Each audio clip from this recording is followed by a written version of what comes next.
do Espírito Santo, porque sem Ele nada somos. A Bíblia nos ensina que o próprio Jesus diz que sem Ele nada podemos. E nós glorificamos a Deus pela presença do Espírito Santo à frente desse trabalho. Pastor, a igreja é tão pequena, com tão poucas pessoas, mas nós vemos os sinais da parte dos céus no nosso meio.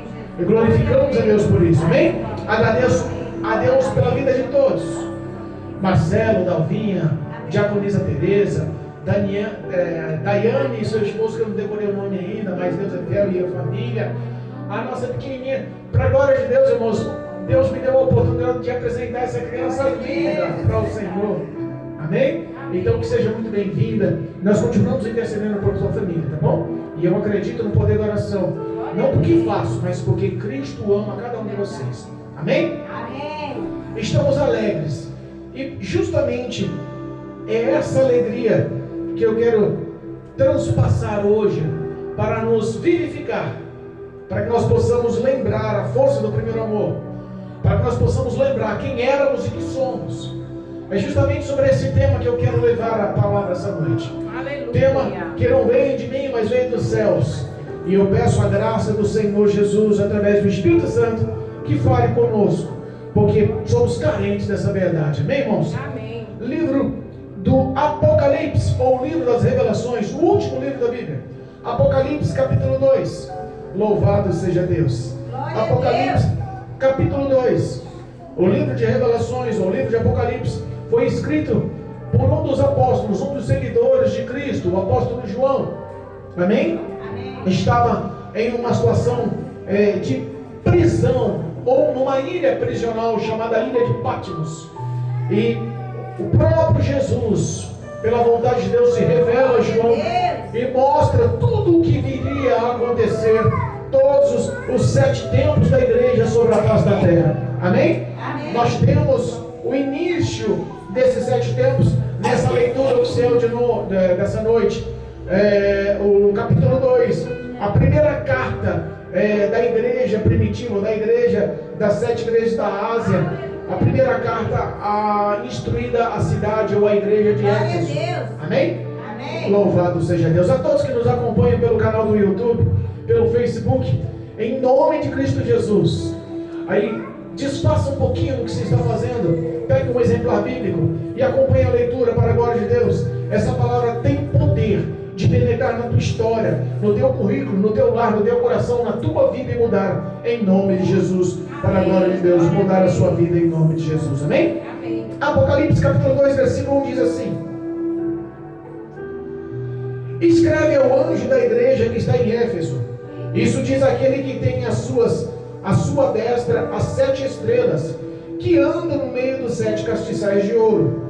Eu sei as tuas obras, e o teu trabalho, e a tua paciência, e que não podes sofrer maus, e puseste à prova os que dizem ser apóstolos e não o são, e tu os achastes mentirosos, e sofrestes, e tens paciência, e trabalhastes pelo meu nome, e não te cansastes. Tenho, porém, contra ti que deixaste a tua primeira caridade, ou primeiro amor. Lembra-te, pois, de onde caíste, arrependa-te e pratica as primeiras obras. Quando não, brevemente a ti virei e tirarei o seu lugar no teu castiçal. Se não te arrependeres, tens, porém, isto, que aborreces as obras dos nicolaítas, os quais eu também aborreço. Quem tem ouvidos, ouça o que o Espírito diz das igrejas. Ao que vencer, dar-lhe-ei a comer da árvore da vida que está no meio do paraíso de Deus. Amém? Amém. Louvado seja Deus. Podemos aceitar em nome de Jesus. Nós temos um prefácio poderoso e digno de aceitação, porque foi revelado pelo próprio Cristo. A Bíblia fala que João, numa ilha onde estava destinado somente os piores malfeitores, uma ilha chamada Ilha do Esquecimento, que as pessoas que iam para lá iam com um propósito único, de não ser mais soltas e acabarem morrendo naquele local. uma ilha em meio ao mar, à costa da Ásia, chamada Ilha de Patmos. João foi em certa ocasião num calabouço, guardado, prisionado, foi arrebatado em espírito, e a Bíblia fala que ele foi levado aos céus, à presença de Deus. O próprio Cristo se apresenta para ele, e ele, com tão glória, com tão majestade, com tanto poder, a Bíblia fala que ele caiu ao chão desmaiado, como morto. E Cristo o levanta e mostra: calma, sou eu, você é meu filho, meu amigo, nós temos intimidade. Aleluia. Nós andamos juntos, eu te ensinei, você está aqui hoje, apto para ensinar. Eu estou aqui para revelar as coisas que viriam a acontecer, que estão acontecendo e que viriam a acontecer. Aleluia. Nós glorificamos a Deus porque existia confiança de Cristo Jesus em seus seguidores. E nós podemos entender que hoje está tão difícil do homem se destacar aos olhos de Deus. Está tão difícil do homem se posicionar como um obreiro aprovado, como uma pessoa que não tem do que se envergonhar, que viva de uma forma irrepreensível. Às vezes nós olhamos a igreja atual, olhamos o corpo de Cristo atualmente, e nós vemos que o principal sinal está acontecendo. Não é o sinal da vinda de Cristo, não é o que nós vemos diariamente: terremoto, maremoto, tsunami, vulcão, enchentes, mortes, guerra. Tudo isso a Bíblia nos ensina. Mas o principal sinal que está acontecendo dentro do corpo de Cristo, dentro da igreja do Senhor, é a fé, a falta dela. Jesus nos ensina: será que porventura acharei eu quando voltar fé na terra? E nós vemos que João era um homem que ele morreu beirando aos 96 anos. Não, perdão, ele morreu beirando aos 100 anos, mas aos 96 anos ele teve a revelação do livro de Apocalipse. E eu fico pensando que, imagina um homem que, enquanto era adolescente, o mais velho dos 12 seguidores era Pedro. Aos olhos daquela época eles eram adolescentes, porque a maioridade se alcançava com 30 anos. E ele foi fiel do momento que encontrou com o Senhor Jesus até o seu último fôlego de morte. A Bíblia fala que João era considerado o amigo íntimo. Era aquele que Cristo confessava e falava segredos que não falava para outros. Era aquele que João deitava a cabeça no peito de Jesus enquanto estava vivo no seu ministério para dormir. Tinha intimidade. Essa mesma intimidade, essa mesma amizade, esse mesmo amor que reinava enquanto Cristo estava vivo em seu ministério, foi revelado quando ele foi arrebatado aos céus. Eu fico imaginando que esse mesmo amor está sobre a vida da Daiane. Glória a Deus. Esse mesmo amor está revelado sobre a vida da Adriele. Jesus, eu vou decorar esses nomes. Sobre a vida do Renan. O Renan é tão fácil de decorar, Jesus. Glória a Deus. Eu sinto que esse amor de Cristo está revelado sobre a vida de todos que estão aqui. E Ele quer justamente nos dar a força para prosseguirmos nesses caminhos estreitos. Porque ser cristão é fácil? Não. Se alguém está pregando o evangelho fácil, olha, corra dessa igreja. O evangelho é árduo, é difícil, o céu é conquistado à força. E foi justamente isso que Cristo veio advertir aquela igreja. Quando Ele se apresenta, quando Ele é revelado nas 7 cartas do Apocalipse, revela-se também 7 períodos, ou 7 tempos, ou 7 estados que a igreja estaria sobre a face da terra. A primeira carta que lemos, a carta que estava direcionada à cidade de Éfeso, ou à igreja de Éfeso, mostra o primeiro período da igreja, ou o período das igrejas apostólicas. Lembra lá de Atos, capítulo 2? A descida do Espírito Santo. Os apóstolos se encheram do Espírito Santo e começou ali o ato ministerial, a prova, a ação ministerial para o início e fundação das igrejas. Nós sabemos que ali tem o início da igreja primitiva. Aleluia. Mas quando nós falamos sobre a cidade de Éfeso, sobre a igreja da cidade de Éfeso, nós podemos entender que existe uma lição, e essa lição ela teve início no ano 30 até o ano 100 depois de Cristo. Teve um início do tempo apostólico da igreja primitiva, focada num evangelho puro, focada no evangelho santo, focada no evangelho onde todos viviam a sã doutrina da palavra. Nós confiamos, Glória a porque aquele tempo apostólico, ou a igreja apostólica, era destinada ao tempo em que os apóstolos ainda estavam vivos. O último a morrer foi justamente João. É por isso que destinamos a primeira fase da igreja como uma igreja apostólica. E quem escreve ou quem se revela na carta é o próprio Cristo mostrando-se. Olha, essa carta vai para o pastor da igreja. Essa carta vai para o responsável para a igreja. Ele diz: e quem escreve é aquele que tem os sete, que tem, louvado seja Deus, as 7 estrelas em sua mão direita e que anda no meio dos 7 castiçais. Quem está escrevendo, quem está se pronunciando, quem está se expressando é o Todo-Poderoso Deus, que tem todos os pastores ou as 7 estrelas em sua mão, e que anda no meio dos 7 castiçais, e que anda no meio das igrejas, em todos os 7 tempos da igreja sobre a face da terra. O Todo-Poderoso Deus, o Todo-Poderoso Cristo, que nos mostra diariamente qual o valor das nossas obras, das nossas ações. É por isso que ele direciona aquela carta ao pastor, para que ele focasse em mudar a sua ação. Ele começa a carta mostrando, olha só, primeiro, quem está falando aqui é quem fundou a igreja. Quem está falando aqui é aquele que conhece você. A Bíblia fala que quando a expressão dessa carta chega ao pastor, eu imagino como seria o sentimento. Sabe quem era o pastor da igreja de Éfeso? Era Timóteo. Timóteo, discípulo de Paulo. Lembra do apóstolo Paulo? O apóstolo Paulo que foi para a cidade de Éfeso. O apóstolo Paulo, direcionado pelo Espírito Santo, é que fundou a igreja na cidade de Éfeso.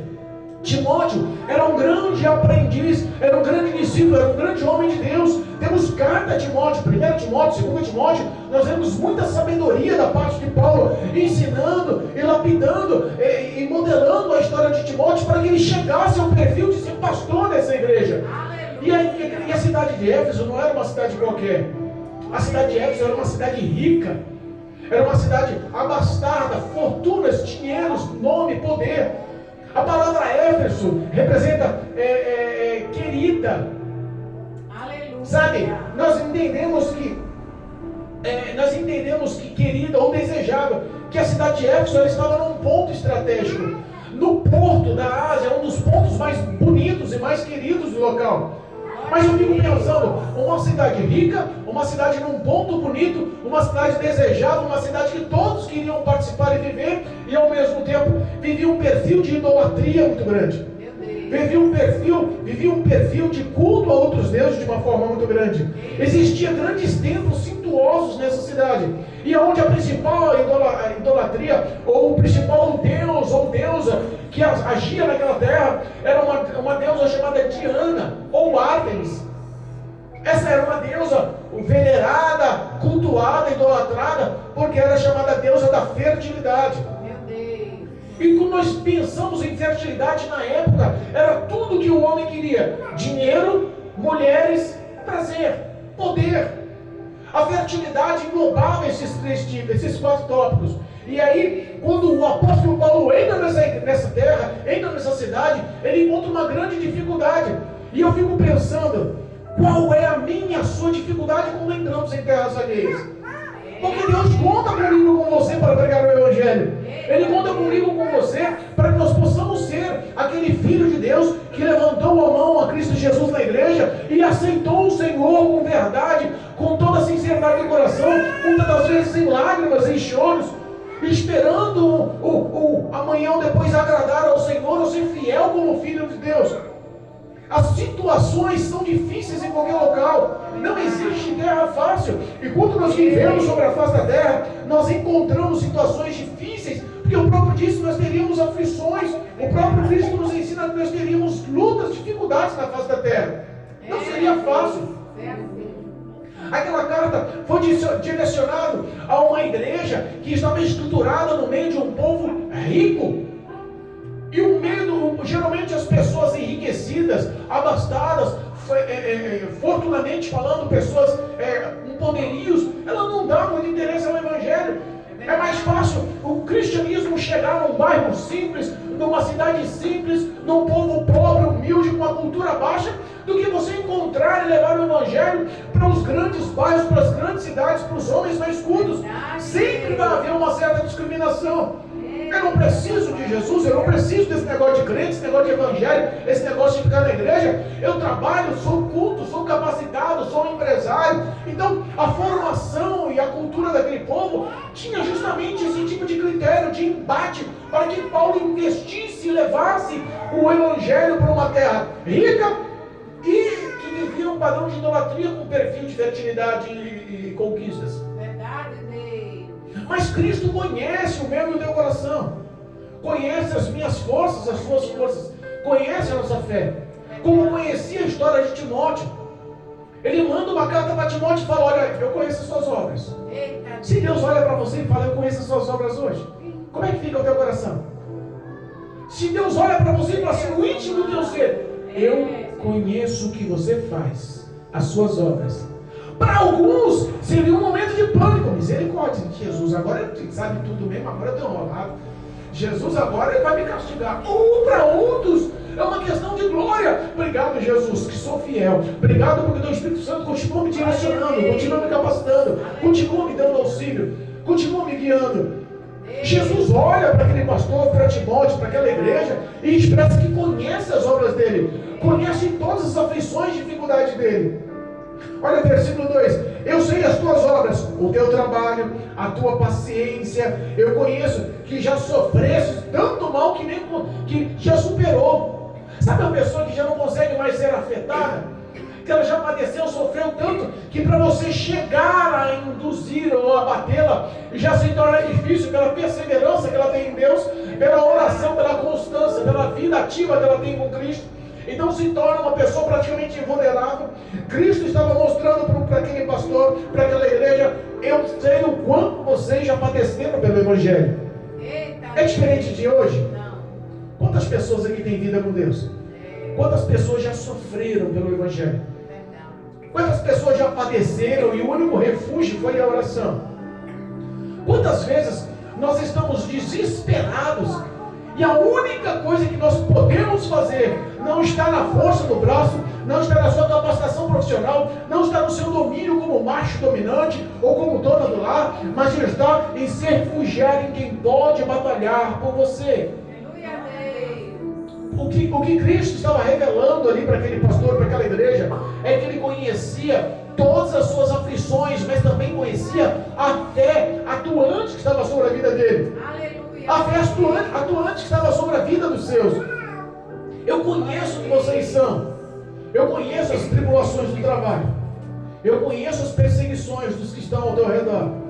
Eu conheço as pessoas que denigrem e falam que não vai dar mais certo. Eu conheço as pessoas que, em vez de apoiar, estão apontando o dedo para você e não muda. É pau que nasce torto, morre torto. Eu conheço, Cristo tem acompanhado os teus passos, os teus sentimentos, tem olhado para o íntimo do teu coração. Ele sabe aonde vai o seu limite, e é Ele que expressa: eu te conheço. Nós estamos aqui reunidos hoje porque Cristo nos conhece. Nós estamos ouvindo essa palavra porque Cristo quer mudar a nossa história. Ele quer justamente nos confrontar para que possamos mudar o perfil de ação, o perfil de sentimentos, o perfil de atitudes. Ele chega para aquela igreja, ele chega para aquele pastor, ele chega para aquele povo e fala: eu sei o quanto vocês já trabalharam. Eu sei quantas vezes te insultaram, te afundaram, te denegriram, te perseguiram, e você pacientemente superou tudo isso. Eu sei, eu conheço a sua perseverança, as suas ações. Deus Todo-Poderoso. Eu fico pensando que a ação de uma igreja que está sozinha, sem amparo, dependendo somente de Jesus, é a ação do meu lar e do teu lar. É a ação da minha vida e da tua vida. Verdade, Deus. Mas em tudo Deus se mostra presente. Eu lembro a primeira vez que a Dalvinha entrou aqui e falou: pastor, olha, botei no meu coração, já orei, Deus me confirmou. E quer saber de uma coisa? Eu sei que eu estou na minha idade, mas eu vou fazer faculdade. É uma universitária. Sabe, ações que você às vezes olha e você fala: Senhor, eu perdi o emprego e eu não tenho a quem recorrer, não tem ninguém que possa me apoiar, o dinheiro acabou, as contas estão acumulando e para completar a situação, a enfermidade bateu na minha casa. O que eu faço? Eu já não tenho mais suporte, eu já não consigo mais andar com as minhas pernas, o meu limite chegou, eu não aguento mais. E Deus está falando: eu conheço as tuas obras, eu conheço até onde vai, eu sei até onde você pode chegar. Às vezes nós temos que tomar um chacoalhão, temos que tomar realmente uma palavra dura de confronto. E você pode observar que as palavras de Cristo, as palavras de Deus, são palavras de amor, mas ao mesmo tempo de repreensão. Ele falou assim: eu conheço as tuas obras, eu sei quanto vocês são fiéis, eu sei o quanto vocês sofrem. E ele entende, porque as perseguições são de fora e também são de dentro. Às vezes as lutas aqui, Timóteo sofria não só todo tipo de tribulação da cidade, de um povo idólatra, de um povo rico que olhava de cima para baixo para eles, mas sofria também com as dificuldades dentro da igreja. Olha só, se a gente pegar a parte meia do versículo, diz assim, do versículo 2: eu sei as tuas obras, o teu trabalho, a tua paciência, e que não podes sofrer maus, e que puseste a prova os que dizem ser apóstolos.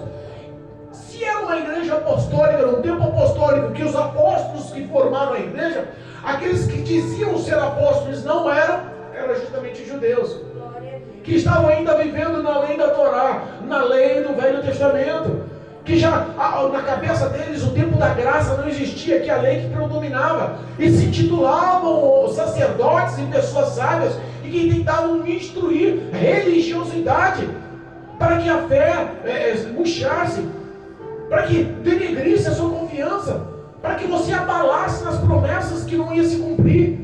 Ele estava tentando mostrar que Cristo não era o Messias, o Salvador, que a lei estava aguardando o Filho de Deus, que assumiria o trono de Davi. Eles não entendiam um Cristo de amor, mas esperavam um Cristo, um Messias, um Salvador de guerra.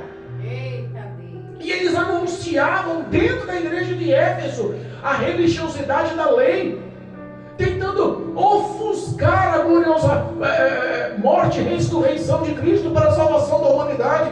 Sabe o que eu vejo nos dias atuais? É que dentro das igrejas muitas pessoas estão tentando matar a sua fé com religiosidade, estão tentando ofuscar o brilho, a glória de Deus que está refletindo sobre a sua vida. Eu insisto em dizer, às vezes você não precisa fazer nada do que é errado, só de você fazer o que é certo, você acumula inimigos. Dentro daquele tempo, existiam inimigos dentro da igreja, que estavam tentando institucionalizar a lei, sem perder, desvalorizando a graça de Cristo. Como acontece nos dias atuais? Quantas pessoas estão sendo enganadas? Quantas pessoas estão ouvindo pregações que não têm base bíblica, não são direcionadas pelo Espírito Santo, mas são pessoas que se intitulam apóstolos? São homens que estão colocando palavras dentro das escrituras para tomar proveitos próprios. O que mais mata as pessoas, o que mais dói nas pessoas dos dias atuais é essa forma da hipergraça, da conquista, da prosperidade. Pessoas que estão sendo frustradas. Quer um exemplo? A minha mãe deu 20 mil reais para a igreja como oferta, 20 mil em dinheiro levou à igreja, mas não fala comigo.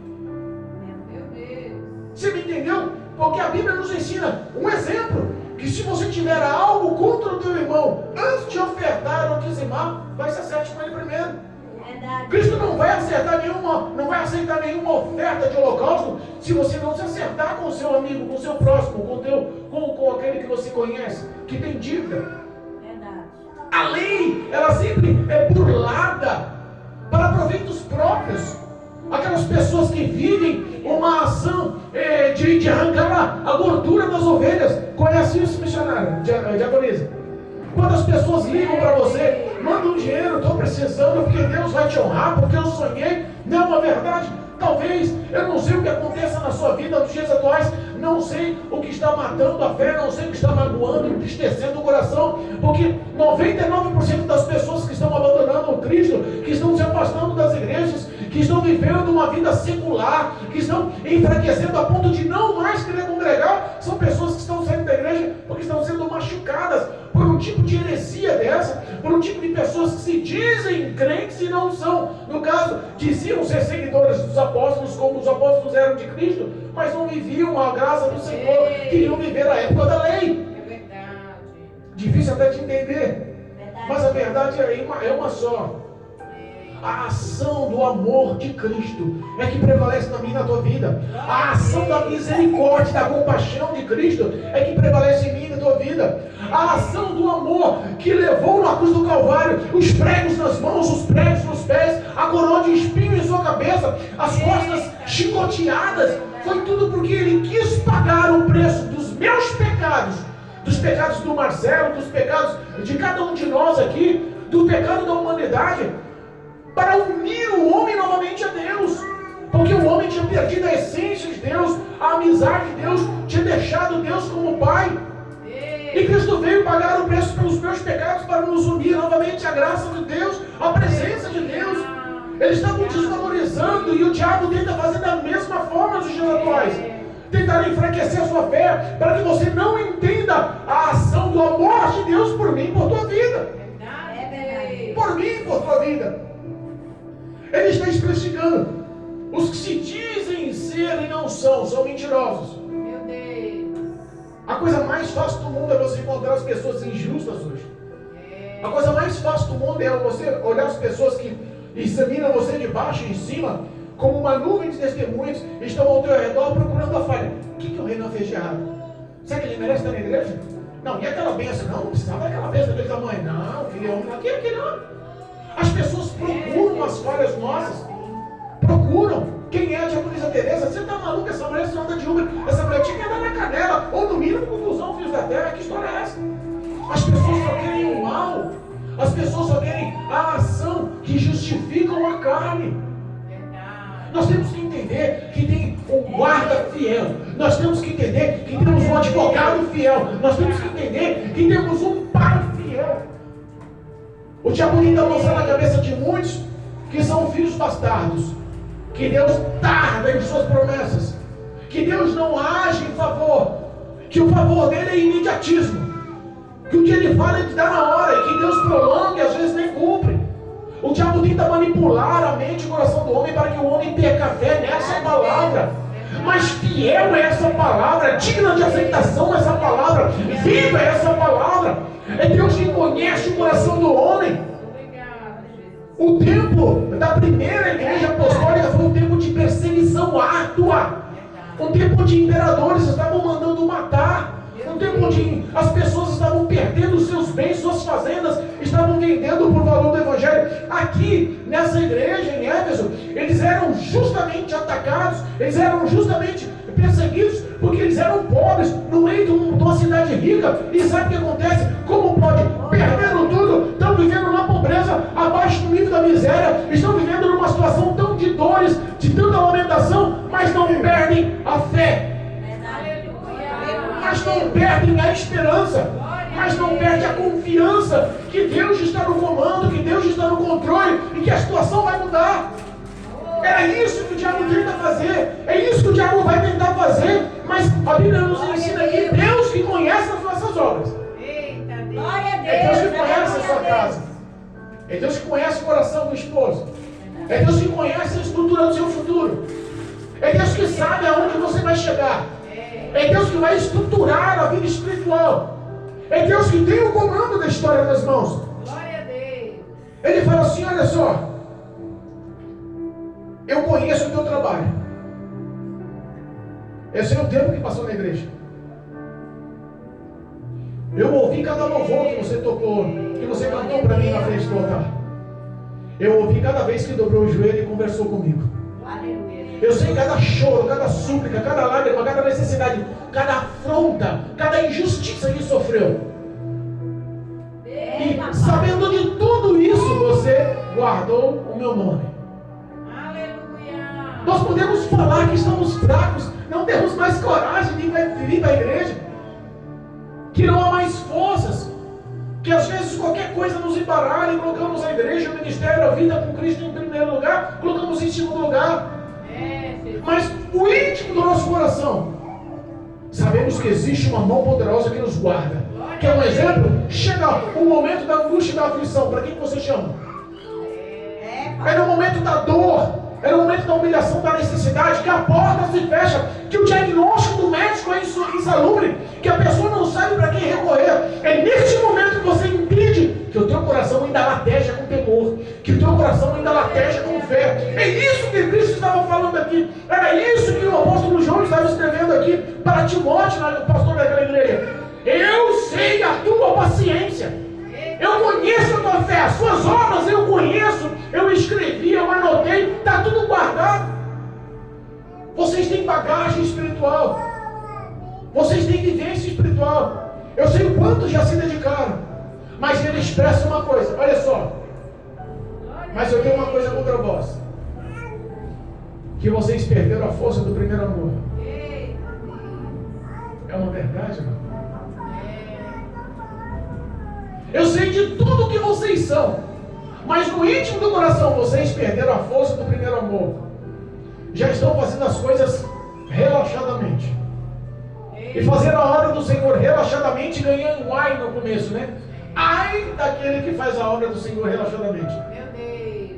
Quando a gente perde o amor, podemos se intitular como os desviados, como os afastados, como condenados. Porque o resumo da palavra, o resumo da ação, o resumo do ministério de Jesus e do próprio Deus divide-se no amor a Deus e ao próximo. Amarás ao Senhor teu Deus com toda a sua força, com toda a teu coração, com toda a sua sabedoria, com todo o teu ser e ao próximo como a ti mesmo. Entenda que eles enfrentaram tantas lutas, já conheceu a Teresa? Tem enfrentado luta aí, já conheceu a Teresa? Eita Deus! Enfrentaram tantas provas, tanta dificuldade, que às vezes a rotina das dores são tantas, sabe o que você faz? Esfria na fé. Meu Deus! Sabe o que você faz? Perde a esperança na promessa. Deus falou e você fala, será que vai acontecer? Meu Deus! As pessoas que estão ao teu redor, que você é um espelho de vida. Você sabe que você é um espelho de vida? Você sabe que as pessoas olham para você, olham para aquela família, olham para aquele casal, olham para o comportamento, olham para as ações, olham para a fala, e as pessoas olham no íntimo, nós não vemos qualidade, mas as pessoas olham para a gente e falam, como ela é diferente? Como ele é diferente? O que tem? O que ela tem? O que eles são? Existe uma ação de Deus que mostra o amor do Pai refletido em nossas vidas. E ele fala, eu sei que vocês perderam isso. A força desse amor. A força desse primeiro amor. Louvado seja Deus. E ele faz uma advertência, irmãos. Deus Todo-Poderoso. A advertência é difícil porque ninguém gosta de correção. Chega para sua filhinha pequenininha e corrige ela, bruto, filho, bravo. No mínimo ela vai abrir a boca chorando. Papai, corre no braço do pai. Ou se o pai repreende, corre no braço da mãe. A repreensão, nós somos que nem criança. O ser humano não gosta de ser confrontado, não gosta de ser apontado, não gosta de ser repreendido. Mas a Bíblia diz que toda repreensão, aos olhos de quem recebe na hora, se tornam injustas, não são aceitáveis.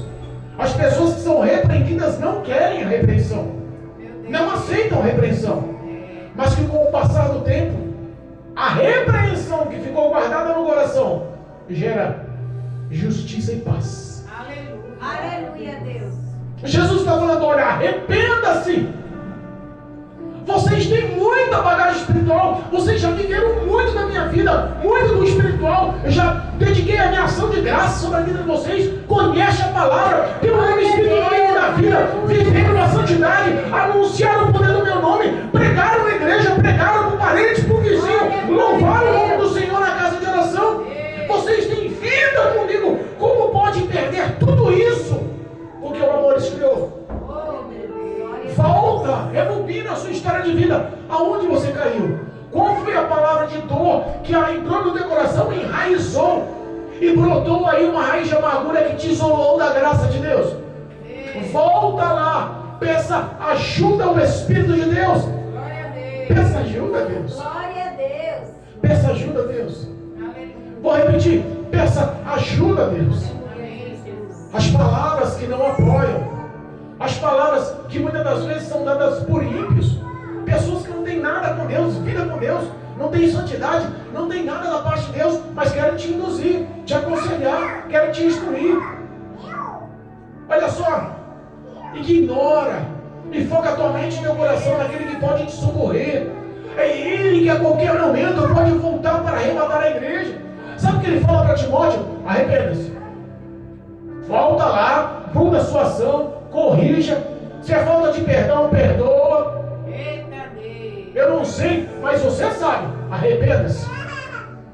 Volta a força do seu primeiro amor. Sabe por quê? Porque senão eu virei contra ti e fala para o pastor da igreja e eu vou tirar você da igreja como pastor. Meu Deus. Eu fico pensando, as promessas de Deus são maravilhosas, mas ninguém quer saber das promessas de maldições de Deus. Ninguém quer saber das coisas que Deus pode fazer. Porque nós só pensamos que Deus é amor e pai, né, Melina? A Dalvinha é bênção, a Dalvinha olha para mim com um sorriso e inspira a nossa fé. Mas no íntimo do coração, por mais que nós amemos a Dalvinha, com todos que estão aqui, não podemos de praticar a justiça, de anunciar a verdade. Arrependa do que fez. Arrependa das suas más ações, das suas más obras, dos seus maus pensamentos. Arrependa-se. E se você não consegue, peça ao Espírito Santo.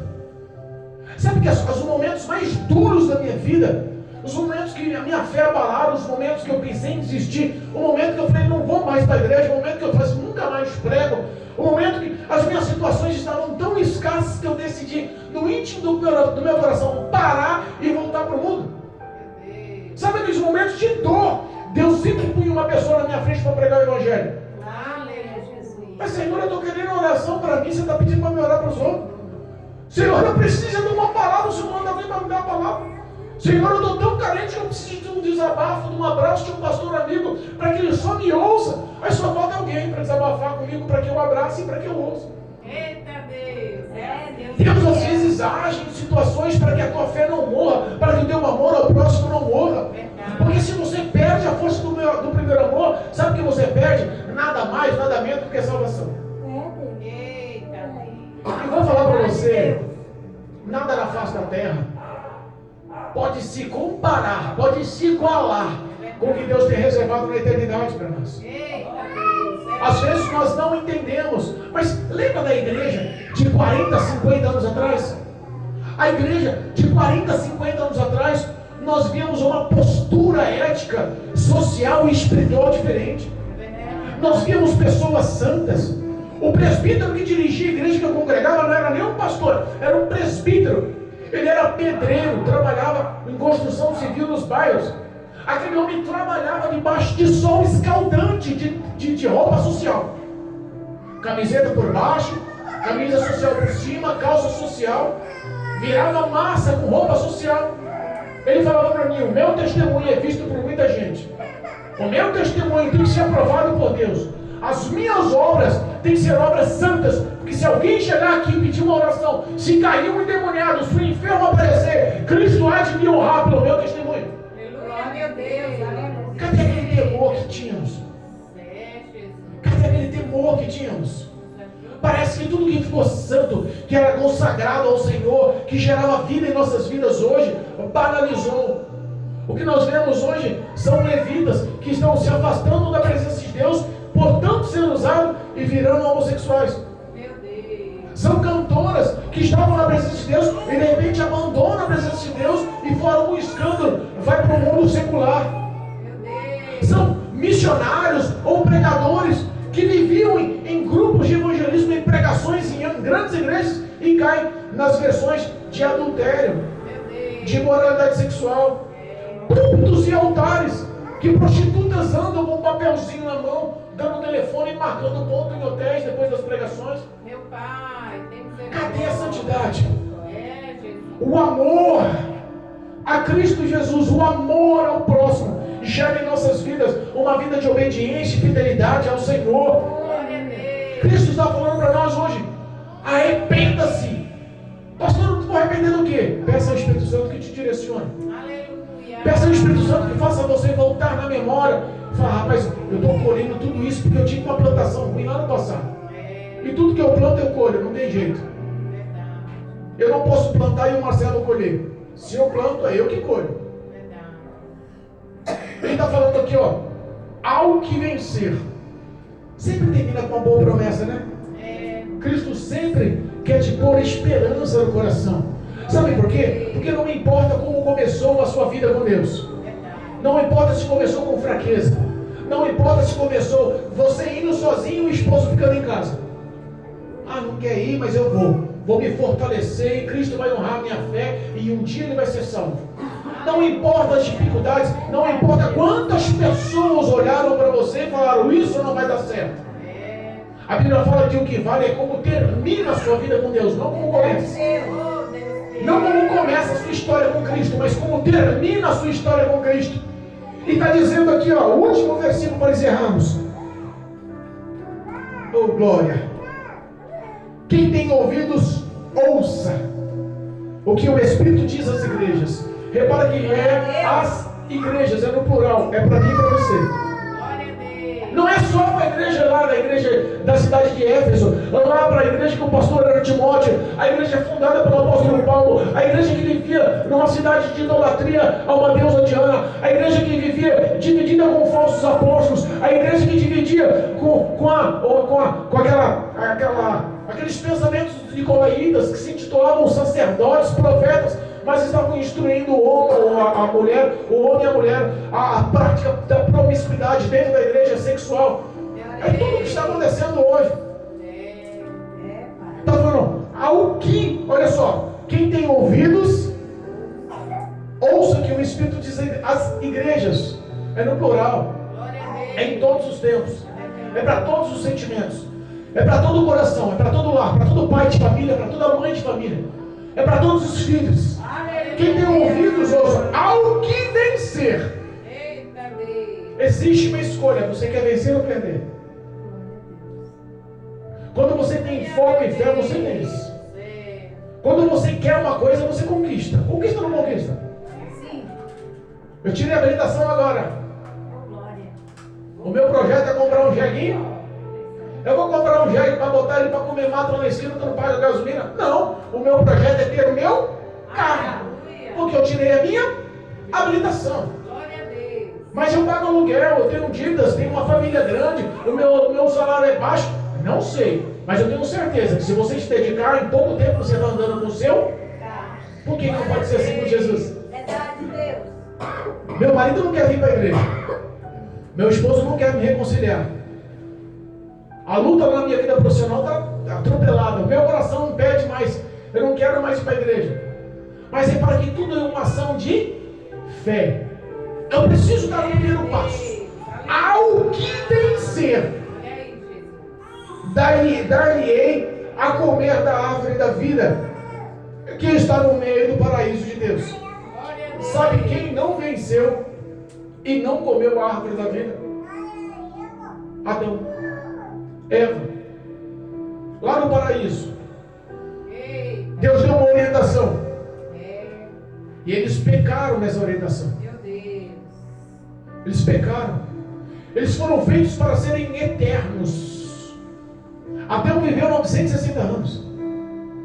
Eles foram feitos para serem eternos, adoradores, fiéis, filhos de Deus, para morar no paraíso. Esse é o meu e o teu destino na eternidade. Esse é o meu e o teu propósito na eternidade. Sermos filhos de Deus, morarmos ao lado do Pai. Pela eternidade estamos com o nosso Senhor. Mas ele perdeu o direito da árvore da vida quando os obedeceu, comendo o fruto da ciência do bem e do mal, sendo induzido e manipulado pelo próprio diabo em forma de serpente, fazendo o quê? Satisfazendo o desejo da carne. Satisfazendo o desejo da carne. Ao que vencer, vai tomar parte da árvore da vida, vai ser salvo. Mas aquele que não vencer e der vazão para os desejos da sua carne, pode ter certeza que o destino não vai ser bom. ninguém vai para o inferno porque quer, irmãos. Mas todos vão para o inferno consciente. É diferente. Meu Deus. Pode não querer ser condenado, mas vai ser condenado consciente. Eu fiz. Eu neguei. Eu não tomei ação. Poderia ter mudado. Hoje eu profetizo em nome de Jesus. Uma fé abundante no teu coração. Eu profetizo em nome de Jesus a ação dessa fé. Eu profetizo em nome de Jesus o temor. E eu profetizo o amor do teu coração em nome de Jesus. Eu profetizo que a força da igreja primitiva, da igreja apostólica, por mais que estavam em âmbitos errôneos, em situações de desgraça, em situações de tribulações, eles venceram. E Cristo estava falando: eu peço que vocês retornem, olhem aonde caíram e reavivam a força do primeiro amor. Glória a Deus. Glória a Deus. Cristo quer salvar. Cristo quer mudar a história. Cristo quer edificar famílias. Cristo quer reestruturar ministérios. Cristo quer dar projetos futuros. Cristo quer trazer justiça, paz, felicidade, vida abundante. Aleluia, meu Em Deus. nome de Jesus. Em nome de Cristo Jesus. Deus. Que vocês possam sair daqui revestidos com esse amor. Amém, Jesus. Glória a Isaías Deus. nos ensina, Isaías 46 nos ensina que não há um Deus como o nosso Deus. Aleluia. Ouvido nunca ouviu, olhos nunca viram um Deus como o nosso Deus, Glória a Deus. que batalha de todas as formas em favor dos seus. Amém, Jesus. É Ele que batalha. Eu ouvi um testemunho de uma irmã missionária que casou-se com um homem que não era cristão. E ela botou no coração: não, Jesus vai salvar. E casou-se no papel bonitinho, certinho, mas ele não frequentava a igreja, não queria saber do evangelho, ele não queria saber de Cristo Jesus. Meu Deus. Era um homem bacana, trabalhador, honesto, amava, pai de família, mas não queria nada com Cristo. Meu Deus. E um dia, no começo que ela começou a orar, nos primeiros anos de casamento, Deus levanta uma profeta e Deus fala que ia salvar o marido dela. Aleluia. Aquilo foi uma injeção de fé na vida dela. Glória a Deus. Ela passou 26 anos orando pelo Glória a marido. Deus. 26 anos orando pelo marido. O marido extraviou, parece que o diabo encontrou legalidade. Meu Deus. Bebida, droga, traição. A vida daquela mulher se tornou um inferno. Ela quase morreu na fé. Glória a Deus. Um dia, ela desistiu. Falou: Senhor, eu vou abandonar o meu marido. Mas eu vou abandonar sabendo que o Senhor não cumpre as suas palavras. Meu Deus. Eu vou me separar do meu marido. Mas eu vou me separar sabendo que o Senhor não cumpre as suas palavras. Porque o Senhor prometeu e não fez. Ela orou assim, foi para a igreja. E anunciou para o pastor que estava terminando o relacionamento dela no começo do culto. Meu Deus. Falou só para o pastor. Meu Deus. Antes de terminar a pregação, Deus levanta um profeta que nem era da igreja que estava visitando, para não falar que sabia da história. E chega para ela em prantos e fala: filha, eu fiz de tudo para alcançá-lo. Eita. Eu agi de todas as formas Olha aí. para honrar a minha promessa para ti. Meu Deus. Eu despejei todo o meu amor.